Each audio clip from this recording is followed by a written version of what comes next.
Okay, so what I have here is an old cane. It's a steam bent cane. I don't know what type of wood it is, like the wood steam and bent.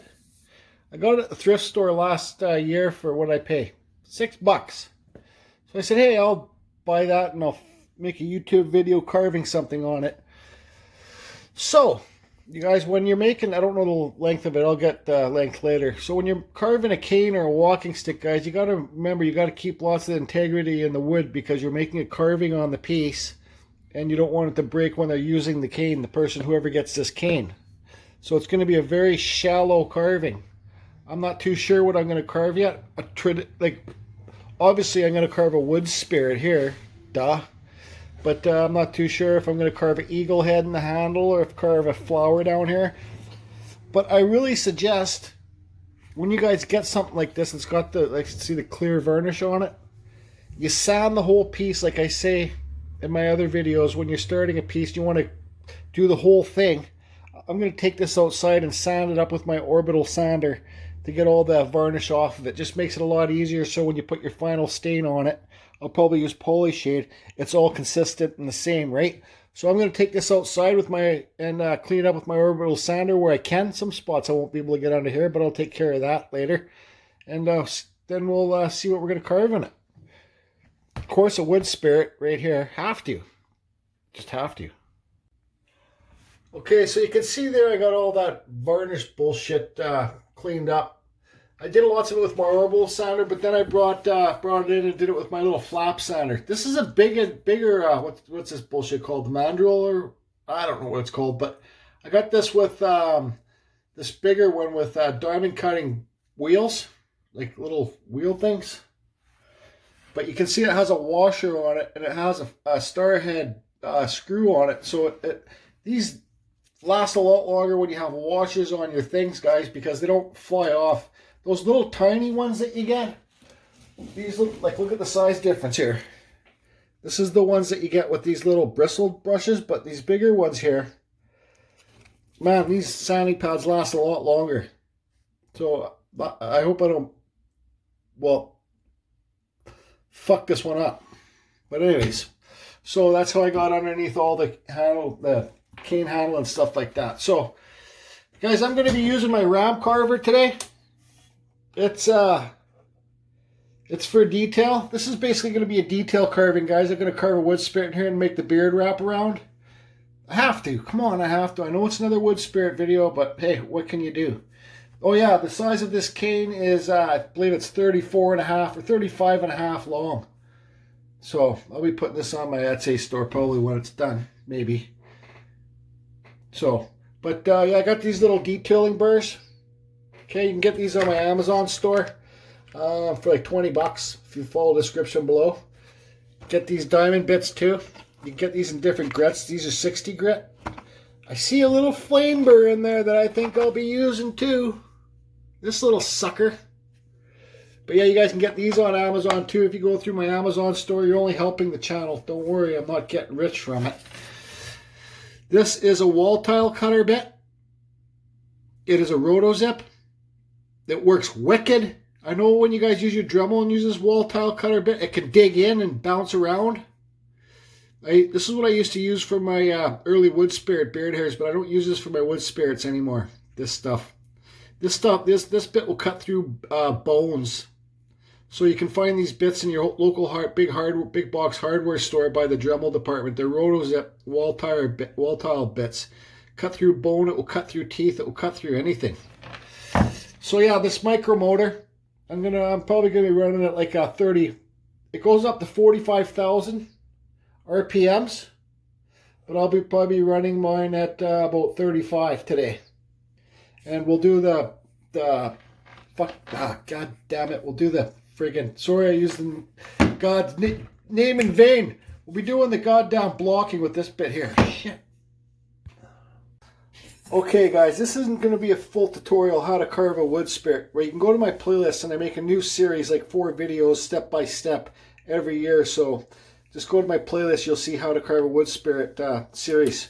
So, but anyways, let's get this party started. So you put your hand here. Where do you want the wood spirit to be? Well, I think I want it to be right here. We'll start off with our center line. Put our nose in. I'm standing up doing this. I should be sitting down. You know, don't make your nose too thick on a small piece like this, guys, because then your whole piece is going to be a nose. And, okay, well, whatever. I'm going to get this drawn on. The beard's going to wrap around like it's blowing in the wind. And I'll start carving, and the fan's going to be going, and I'll just do a little bit of a talk through when I'm doing it. So if the fan annoys you, well, I'm sorry. You can use a Dremel if you got a Dremel. This is like an expensive tool, you know, and I think it's more for the more experienced carvers that already figure out how to use a Dremel because, well, this is just more control. It's like drawing with a pencil. There's different makes. Master Carver makes a good one. It's fairly reasonable price. Just Carve Rob has it if you want to check out his video. He got his for $200 American on Amazon. But we don't know how, well, whatever. He loves it. So let's do some blocking out here. Cut alongside on all the outlines, okay? And you got to remember too, guys, you don't want to go too deep in this because you don't want it to break. Let me get my light set up better here. Lighting's very important, guys. See, I got this lamp. I can move it around. Especially when you're doing small carvings like this. And I still don't know what type of wood this is.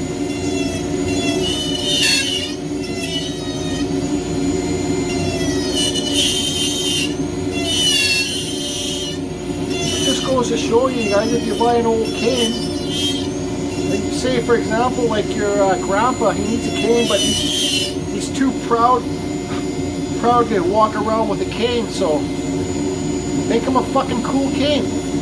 Make him proud. Pardon my language.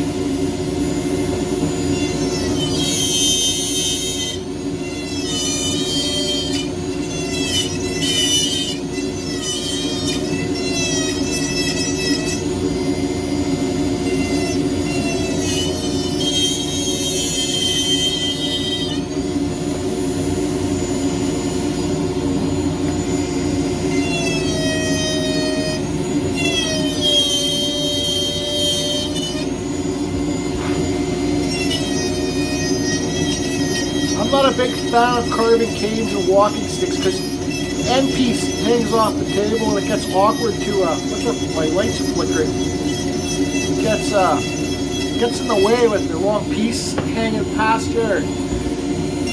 Sometimes if you gotta make it this way, you know, it's a pain in the ass. So I shouldn't even be making this video, but I figured what the hell, why not? I'm sure some of you have some old canes lying around.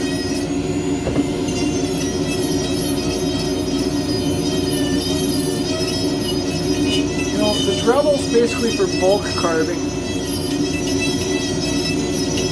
And I'll use this for detailing like little stuff like this.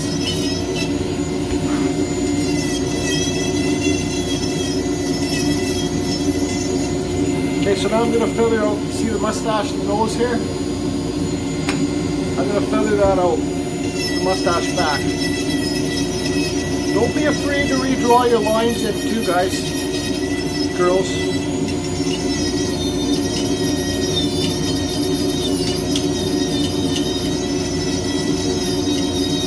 And I can tell you right now, this burr is not really what I'm looking for with this type of wood. Let's just get some cuts in there for the beard, okay? Follow your lines all the way around, just to get your cuts in. Okay, now we'll do both outsides.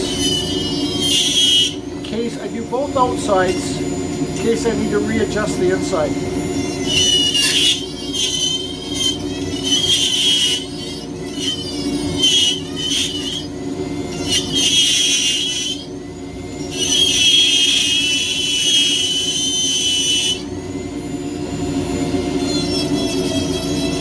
Now that's just going to take too long to feather that all the way with this. And me and Just Carve Rob, he's got that Master Carver one he got for $200. We did a test. His is 46,000 RPMs, mine is 45,000 RPMs. They're almost the same power. Like we talked live on Facebook through video chat, we both did tests. And mine turns off a lot more easier than his does. Like it has an emergency kill thing in this, So if I push too hard, it will shut off, then restart. Rob's just keeps going. But I find if I use this for harder wood, it doesn't shut off that easy as it does when I'm doing it in cedar, if that makes sense. Because I think the cedar grabs, don't get me wrong too, I was using the extreme flame burn, which I shouldn't use on this. But Rob he doesn't have any problem with his shutting off. So I guess with these kind of tools, I guess the bottom line is time will tell. You know, just because I paid more money for this Rob one, doesn't mean it's a better tool. You know what I mean? Okay, so I'm going to change up here. I'm going to change burrs and I'll be back. Okay, so I switched off to this Kutzall. It's a taper burr, guys. It's not the aggressive extreme one. But you guys, if you want to get Kutzall burrs, just follow the link below. Use the code CFusion to save yourself 5%. So I got all the mustaches cut in. Now I'm going to feather away all the wood to make the mustache raised out. Not too deep, guys.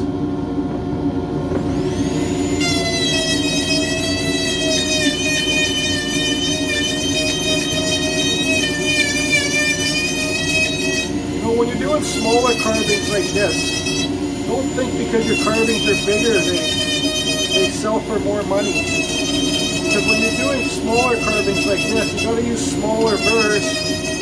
And sometimes the smaller carvings like this take longer to do.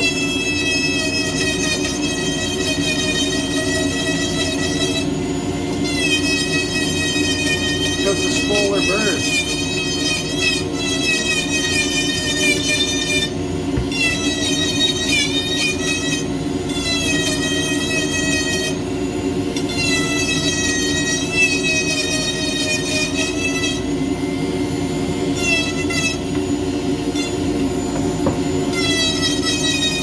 Okay, so I'll finish this up, feathering it all out, making the mustache raised up, and I'll be back. Okay guys, I just want to stop carving for a second and talk to you. So you see there I got it blocked out. I got the mustache raises higher now. Remember guys, don't go too deep. Deep says don't go too deep. And so I got this, like that diamond burr, that flame shape. I'm going to try using this. If it doesn't work, I'll switch to another burr, okay? This is just a little 60 grit diamond flame shape burr. I love the flame shape burrs, guys. I'm going to be using this jeweler's mask. I bought this at a flea market. I don't think it's a very good brand. It's a no-name or whatever. But you guys, don't be embarrassed to have to use these magnifiers for even your bigger carvings, because they really improve your lines and all that stuff. See, I got one thing there. I could put this other one down and make it better. So all I'll do is just use this one for now. You can even put this one down. This one's got lights on it too. I don't know, I think I paid 25, 30 bucks for it. But it works good for me. So I'll be using this when I'm carving, doing some detail carving in here. Okay, he's going to have a forehead, but it's not going to go too deep because you don't want it to break, right? You know what I mean? Especially if it's like your grandpa or whoever using it. You don't want them to get hurt using this. So yeah, I'll be putting this on and then back to carving. Okay guys, so I just was carving there like crazy. So I got the forehead. See, it's not too deep. You don't want to cut too deep. I'll keep repeating it on these canes, especially the canes, because the lots of pressure's on this, right? So that's me putting pressure on it, but it's not even bending there, so that's still good. This is real wide grain wood. I'm not too sure if anybody knows what kind of wood this could be. See, look how wide the grain is. The rings? Who knows? Could be from might not be local wood. Like this cane could have been bought in friggin' England, in Ireland. Shout out to all my friends in England and Ireland, or the UK. Could be from there. It could be from Russia. Who knows where this cane came from? So, let's see here. Okay, so what I want to do now is I want to get the hair. Let's see if I can zoom back out here. There we go. I want to get the hair and make it wrap around and kind of come out on top here. So it kind of gives them a grip for not just a little bit, right? So it's all going to be flowing with the wind because this is flowing. The mustache is flowing this way. So I want the wind to flow this way too, right? So I'll get these lines drawn on and then I'll carve it. Maybe I'll record a bit of that too. Not too sure. Just not too sure. What do you guys think so far? I love reading the comments. Like trying my best to reply to all of them, but sometimes it's hard. Okay, you can see here I got the lines drawn on. So what I'm going to do is just cut on these lines. One straight deep cut. Well, it's about that deep. And then I'll feather it out. So, and then I'll be back. I won't film doing that though, but so yeah, cut and feather. Okay, so as I like to say, everything's going on point. See how I did some cuts and feathers there? Just quick. Now I'm going to use my little burr to cut in the beard hairs. The hair hairs, the mustache hairs, and the beard hairs. This is the part that takes a long time, people, with this little tiny burr. You got in those sets of 22, like I said before. This little tiny burr on edge. You guys remember, smaller carving, smaller burrs. Yep. So yeah, I like it so far. Hey Jordy, I've been seeing you limping around lately. What are you doing, carving yourself a cane? Grumpy Jesse, why don't you shut the fuck up and get out of here before I kick your ass? Holy shit, you gotta take it easy. No, you gotta take it easy. You've been a dick lately and I'm tired of your crap. So you got 2 seconds to get out of here before you get it. I'll break this cane over your goddamn big honking nose. Holy Jordy, okay, see you later then. You're the grumpy Jordy, you big baby. Later. Okay, so doing all these little tiny beard hairs, it's going to take me about 1 million years. So I want to put my dust mask on too. I still got my magnifier thing on, so how about I get all this done? This is where the micro motor carver comes in real handy. It's so much more controllable than the Dremel. But this is what it should be really for. So I'll get this done and I'll be back. Okay guys, it's 2 months later and I haven't stopped carving this beard hairs in, but I'm finally done. Okay, so I carved it in, I sanded it with my little flap sander. I painted inside the eyes and the mouth and the nostrils with little dollar store paint black, just to advance the poly shading that I'm going to do.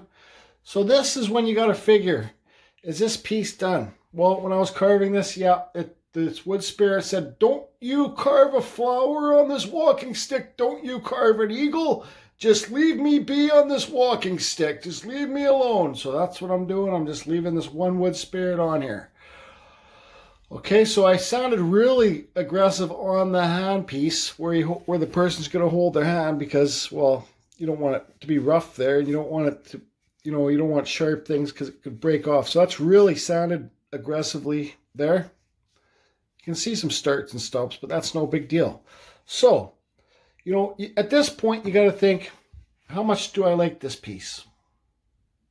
You sit back, you have your coffee, you have a glass of water, a pop, or a rum and coke, or Ryan Coke, whatever you do, moonshine. How much do I like this piece? How much more time do I want to put on when I'm finishing it? So I've already decided I like this piece, and I want to make it special. So I'm going to use this water-based blue. Okay, powder, water base. Okay, let's do it again. Powder, water base. Okay, one more time. Powder, water base, blue wood dye. Fuck. Okay, this comes from Lee Valley here in Canada, okay? Lee Valley, like L-E-E, Valley ships worldwide. This is the name of the wood dye. If you want to take a screenshot of this, just Google Lee Valley and then check out their website and you'll see oh no, here we go again. Water-based powdered wood dye. Blue. What color blue is this? Bright blue. Okay, I put some extra stuff in here. This is goddamn dark bright blue. So I'm going to do this on the whole thing. I'm going to apply it, then I'm going to dry it, and then I'm going to put the poly shade on here. And this is for you, Glenn. Can you read that? Glenn's in Quebec, Canada, guys. And hi, Glenn. And we got Bombay Mahogany. I love these two colors together. Okay, so that's what I'm going to do. Put the water base. Oh, God. Somebody's going to get smashed over the head with this cane. I'm going to put the powder water-based blue wood dye on it, dry it, then I'm going to put the poly shade on it, and I'm going to sand the friggin' high points. Thank you. Okay, we got the surgical gloves on. Doctor's in the house. Now, here's our wood dye. Let's get it on there. See how porous this wood is. Yeah, it's not bad. Porous means, you guys, how much the wood will suck in the wood dye. Just for any of you that don't know that. So, the harder wood, well, whatever. I just won't even talk anymore about that because I don't even know what I'm saying. So, let me get this all on. You guys got to remember before you put your poly shade, because it's oil-based and this is water-based, to make sure this wood dye is dry. So, once I finish putting this on the whole cane, dry it, this blue will lighten up because it's right now the wood's wet. When wood's wet, it's darker, right? Okay, so I'll get this all done, and then we'll freaking put some poly shade on it. We'll be back. Okay, you can really see here how light blue it went, right?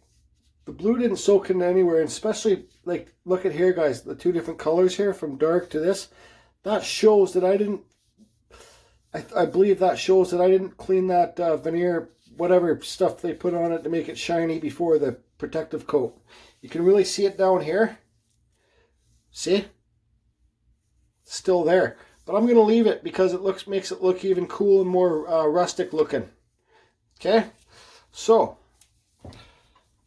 this brush has been dried off. Now let's put some of this mahogany poly shade on here. I usually sand my high points before I put the poly shade on to give it some extra features, but I don't want to sand too much on this piece because more sanding you'll just lose the detail. So I'll just sand the high points really soft with some fine sandpaper when I'm done. Like applying the poly shade. And I do it when the poly shade's still wet because my little sander that I use on my Dremel, it just kind of makes it act like a buffer. I know I repeat this lots in my videos, but oh well. If you don't like it, don't listen. This cane will end up looking blue, but I don't care. It'll be like, well, that's a little bit too, that's going to be a little bit too blue looking.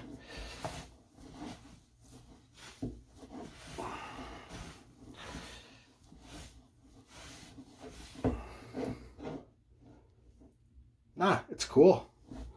Who has a kind of blue looking cane? So anyways, I'll finish getting it done. Okay guys, so here it is finished.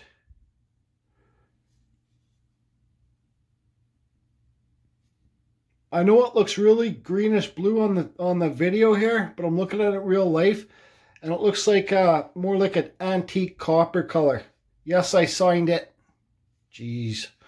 So I want to explain something. When I first put this on, when I first put the poly shade on, okay, I just opened the can, got my paint mixer, my custom paint mixer here, can opener, screwdriver, whatever you want it to be, and I swirled it a bit, and then I put it on.